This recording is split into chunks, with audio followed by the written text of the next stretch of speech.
চলে যাচ্ছি ফুলের রাজ্যতে, ফুলের বাগানে, ফুলের গন্ধে সৌরভ নিতে। আসসালামু আলাইকুম এভরিওয়ান, কেমন আছেন? অলসো সকাল, সকাল আন্ডা বাচ্চা, পিচ্চি বাচ্চা নিয়ে বের হয়ে গেলাম আজকে। যেহেতু পিচ্চি বাচ্চা নিয়ে বের হয়ে গেছি, সেহেতু সকাল সকালেই বের হবো। কেননা আর এট ফার্স্ট রাস্তায় গিয়ে যখন বের হইলাম, রাস্তার মোড়ে গিয়ে দেখলাম একটা সুন্দর সিএনজি, যেটাকে অনেক সুন্দর করে ডেকোরেশন করছে। উপরে অনেক ধরনের আইটেমের গাছ লাগানো হয়েছিল। বাট সেইটা আমি ওইভাবে ভিডিও করি নাই। বাট বলে দিলাম আপনাদেরকে, সিএনজিটা খুব পছন্দ হয়েছে, তাই এই সিএনজিটার মধ্যে আমরা উঠছি। যে সিএনজিটা তো অনেক অনেক সুন্দর। তো এখানে টুটু আবার অনেক কথা বলছিল আমার সাথে, দেখি ও কি বলছিল। যাচ্ছি।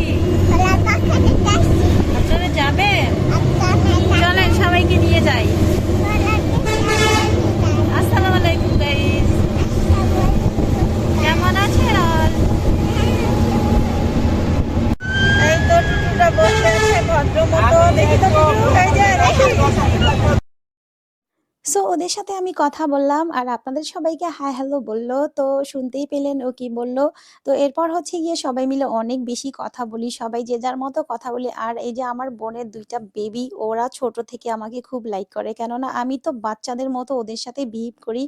আর প্রত্যেকটা বাচ্চার সাথে দেখবেন, আপনার বাচ্চার মতো বিহেভ করলে সেই বাচ্চাটা আপনার ফ্যান হয়ে যাবেন, যে কোনো বাচ্চাই হোক না কেন।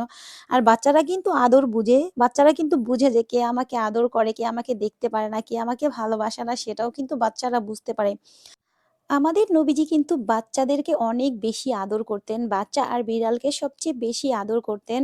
সো আমরাও সেরকমই হতে চাই, বাচ্চাদেরকে বা বিড়ালকে কিন্তু আমরা অনেক বেশি আদর ভালোবাসা দিব। আর দেখবেন প্রত্যেকটা বাচ্চাকে যদি আদর করেন, সেই বাচ্চাটা কিন্তু আপনার ফ্যান হয়ে যাবে, আপনার কথাই বলবে, আপনার কাছে থাকবে, আপনার কাছে আসবে, আপনাকে ছাড়া থাকতেই চাইবে না। সো এই তো এরপর আমরা এই তো নেমে গেলাম। এটা হচ্ছে গিয়ে গোলাপ বাগান। আর গোলাপ বাগান কে কে গিয়েছেন অবশ্যই কমেন্ট করে জানাবেন। এটা হচ্ছে গিয়ে সাভার। এই গোলাপ বাগানে আমি হচ্ছে গিয়ে অনেকবার গিয়েছি, ৫ থেকে ৭ বার হয়তো বা গেছি, যেহেতু আমার বোনের বাড়ি ওইখানে। তো ওইখানে প্রায় প্রায় যাওয়া হয়। ভিতরে ঢুকছিলাম, তো ওই সময়টাতে অত বেশি গোলাপ ছিল না এখানে। তো পাশের সবজি নিয়ে বসছে, একদম টাটকা সবজি। তো এরপর হচ্ছে এই তো পাশে ফুল বিক্রি করে, এখানে যে যার মতো করে কিনে। একটা মাথার বেন হচ্ছে গিয়ে আপনার 50 থেকে শুরু, এর বেশিও নিতে পারে, যার থেকে যা নিতে পারে। সো আমরা যে সময়টা গেছি, এই সময়টা হচ্ছে গিয়ে আপনার ফুল বাগানে অনেকটাই কম। আগে হচ্ছে গিয়ে ফার্স্ট অফ অল আমরা যখন গিয়েছিলাম, তখন হচ্ছে গিয়ে এই যে তখন আমরা গিয়ে দেখছি অনেক গোলাপ ছিল, আর বাগানটা বিশাল এরিয়া নিয়ে ছিল। এখন হচ্ছে গিয়ে জায়গাটা অনেকটাই কমিয়ে দিছে, আর আশেপাশে ফ্ল্যাট করতেছে, এই জন্য হচ্ছে গিয়ে আপনার জায়গাটা কমে গেছে। আর আমরা যখন ফার্স্ট অফ অল গিয়েছিলাম, তখন হচ্ছে গিয়ে আপনার বড় বড় ফুল দেখছি।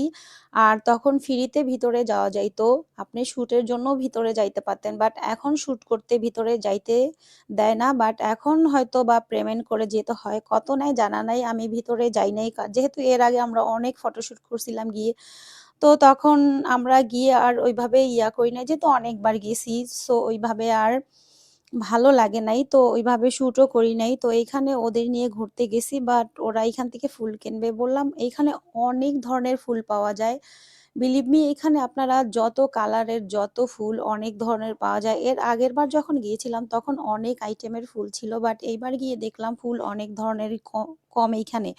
হয়তোবা জায়গাটা কইমা গেছে, এখানে অনেক ধরনের সবজি চাষ করে ভিতরে। বাট এখানে ফুলের চাষটা বেশি হয়, সব থেকে গোলাপ ফুলের চাষটা বেশি হয়। তো এই তো এইখানে পেঁয়াজু ভাজতেছিল।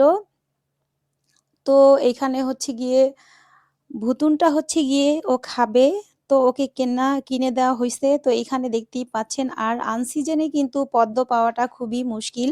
তো তারপরেও আমরা এখানে শাপলা পেয়েছিলাম। এই শাপলাগুলো মেবি 25 টাকা না, হয়তো 20 টাকা করে এরকমই কিনেছিলাম, এক এক পিস পার পিস। সো এই সময় তো এগুলা চাষ হয় না, তারপরে ওইখানে গিয়ে আমরা পাইছি। তো আমরা দুইটা নিয়েছিলাম এখান থেকে, জিনাত নেবেই। সো বললাম যে ঠিক আছে, যেহেতু বায়না ধরছে নিবে, সো নে। তো ওরা দুইজনে দুইটা।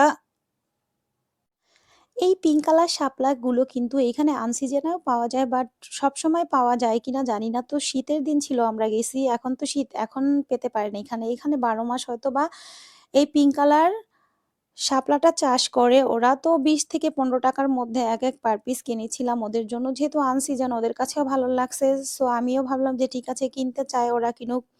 তো এখানে জায়গাটা অনেক সুন্দর। যারা গিয়েছেন তারা তো অবশ্যই জানেন যে জায়গাটা কেমন, অনেক সুন্দর। এখানে সময় নিয়ে যেতে হয়। যদি সকালবেলা যান তাহলে মোটামুটি খাবার-দাবার সাথে নিলে সারাদিন সুন্দর মতো ঘোরাফেরা করে তারপরে আসতে পারেন। এইখানে আবার তারা হচ্ছে গিয়ে হাসব্যান্ড ওয়াইফ হচ্ছে গিয়ে এখানে ইঞ্চি ভালোবাসা করতেছে। সো আমি ভাবলাম যে তোদের একটু ফটোশুট করি। এখানে ফটোশুট করে একটু ভিডিও নিলাম। তারা আবার এই পিঙ্ক কালার শাপলা দিয়ে একটু ইঞ্চি ভালোবাসা শুরু করছে। তো এই পাশে হচ্ছে গিয়ে আবার ওরা হচ্ছে গিয়ে ঘোড়ার পিঠে চড়বে। তো এই পাশে হচ্ছে গিয়ে ওরা ঘোড়ার পিঠে চড়ে টড়ে আসছে। এই তো এইখানে আবার এই যে ভুতুনটা একটু বায়না ধরছে ওর সাথে হাঁটবে না। তো বললাম, "ভুতুন তাড়াতাড়ি চলে আসো, আমরা যাচ্ছি কিন্তু তোমাকে রেখেই যাব।"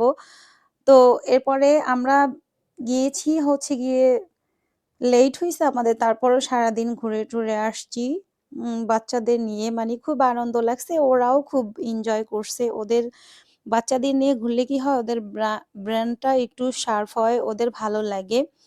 সো এই তো দেখেন এই পাশটাতে মানে গোলাপ ক্যামেরাতে ওরকম বোঝা যায় না। বাট এখানে অনেক ধরনের গোলাপ আছে আর বড় কিন্তু ফুলগুলো অনেক। দেখেন এই যে ভিতরে যারা ফটোশুট করতেছে তারা কিন্তু এক্সট্রা টাকা দিয়ে এরপরে ভিতরে যেয়ে ফটোশুট করছে। যেহেতু আমার শখ নাই, এর আগে কয়েকবার গিয়েছি তখন আমরা ফ্রিতেই ফটোশুট করে আসছি। এজন্য আর হচ্ছে গিয়ে ওইভাবে পিকচার বা ফটো তোলা হয়নি। সো এরপর হাঁটতেছিলাম, হুট করে দেখি উপরে প্লেন যাচ্ছে। তো এইখানে আবার টুটুটা বলতেছে, "মাছি আমাকে নিয়ে যাও, মাছি আমি যাব।" তো ও প্লেনকে বলতেছে, "মাছি আমাকে নিয়ে যাও।" তো এই তো, "মাছি কোথায় তুমি?" এই তো বলে ও চুপ হয়ে গেল। এরপর হচ্ছে গিয়ে প্লেন চলে গেছে। তো আর মাছুমটা হচ্ছে আমার বোনের ছেলে। তো বোনের ছেলে বাহিরে গেছে তাই ও পেলেন যখনই দেখে তখন ওই কথাটাই বলে। ওর নাম হচ্ছে মাসুম। তো ও মাছি বলে, "মাছি ওকে নিয়ে যাও।" পেলেন দেখলেই হচ্ছে। তো ভুতুনটা আবার উপরে উইঠা একটু এই তো একটু হাঁটাহাঁটি করতেছে। ওর কাছে ভাল লাগতেছিল। একটু নাচু করে খেলা করতেছিল। তো এরপর আমরা ভাবলাম যে সন্ধ্যা হইছে, চল বের হয়ে যাব, আর লেট করব না। তো সন্ধ্যা যেহেতু হয়েই আসছে আমরাও বের হয়ে যাব। তো এই তো সবাই মিলে রেডি হচ্ছি। এপাশে আবার একদম টাটকা ধনিয়া দেখেন আর মূলা শাক নিয়ে বসছে বিক্রি করবে। তো আমরা কিনে নিয়ে আসছিলাম কতটুক যেন ঠিক মনে নাই। তো এই তো আমরা বের হয়ে যাচ্ছি যে অনেকটা বেলা হইছে, সন্ধ্যা হয়ে আসছে। তো এরপরে এইখানে অনেক ধরনের খাবার ছিল। পেঁয়াজু কম দামের খাবারগুলো যেগুলো খেতে অনেক মজা। তো আমরা খেয়ে টেয়ে বিদায় নিলাম। এখান থেকে ফিরে আসবো নেক্সট ভিডিওতে। আজকের মতো আল্লাহ হাফেজ।